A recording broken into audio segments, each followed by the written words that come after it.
Okay, I'm gonna get this out of the way. I do not think that the Walten Files is the best analog horror I've seen. No, I could make a whole video on that topic actually.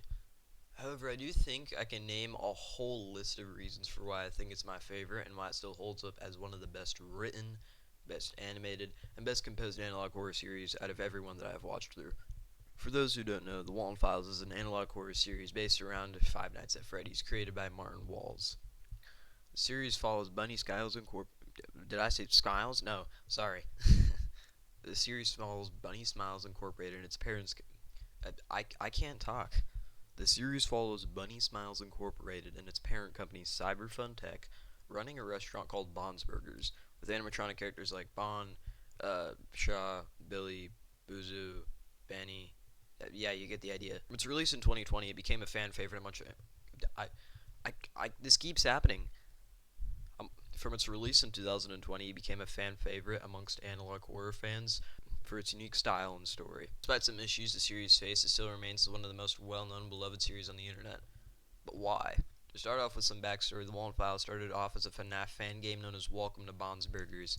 The game was developed by Martin Walls between 2016 to 2020 and followed the original versions of characters such as Jack Walton, Felix Kranken, etc. However, as the game was cancelled in 2020, the characters would be redeveloped into the versions that we know today. With the amount of assets Martin had left on his hand, he decided to create a series called the Walten Archives, which would document all of the completed parts of the game. However, Martin would decide to take influence from things such as FNAF VHS to create an analog horror series based around it. He'd even rename it to the Walten Files to sound more akin to the analog horror genre.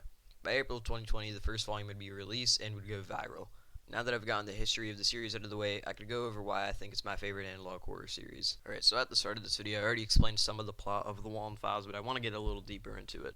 So you could probably already guess from most of the visuals that I've been showing is that yes, the animatronics are haunted by something. Specifically Bon, or Bon, not this Bon, the one in quotes. Nobody really has any idea of who he is. All we know is that he may be the founder of Cyberfuntech, Jason Pooltrick.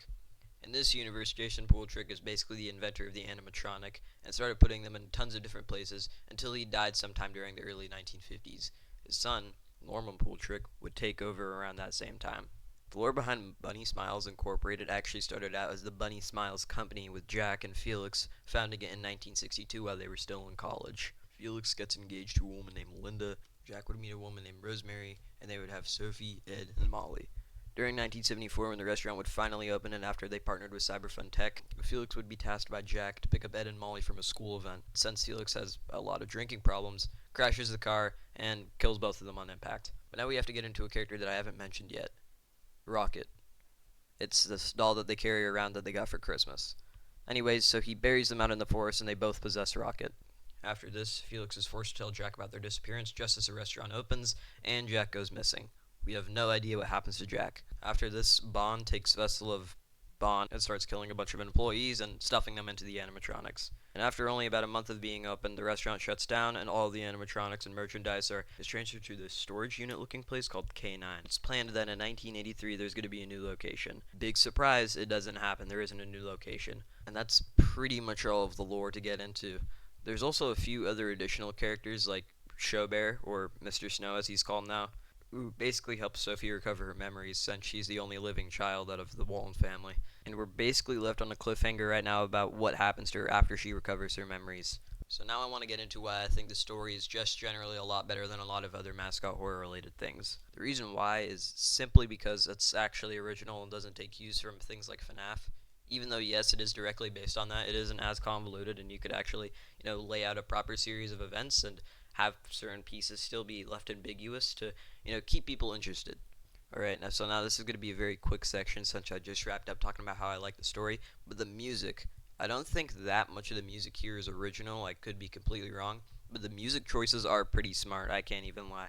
All of the music perfectly fits the vibe of the kind of style that the series is going for, and speaking of style, the animation, what do I have to say about it? Okay, so the first two tapes look a little bit subpar compared to the rest of the series, but they still look pretty good and I like some of the rigging work that's done here. But then later on, it becomes extremely realistic. There are some photos that were posted of each one of the animatronics on stage that had pretty realistic shading and, perspective, so honestly I'm pretty impressed of, how much the series has grown since the early days of it. The designs of the animatronics have gone complete redesigns and actually look a lot more realistic to real cyberamics, so that's pretty cool. And some of the cinematic scenes look really nice. The cinematic scenes especially capture the kind of style that's associated with the series. It looks cartoony, but it looks realistic enough that the movements fit pretty well with it. A lot of series have been inspired by it. By inspired, I mean some of them, did their own thing and are pretty decent, and others are straight up rip-offs. Anyways, I want to get into some of the non-canon tapes related to the Pumpkin Rabbit, the Mysterious House, whatever you want to call it.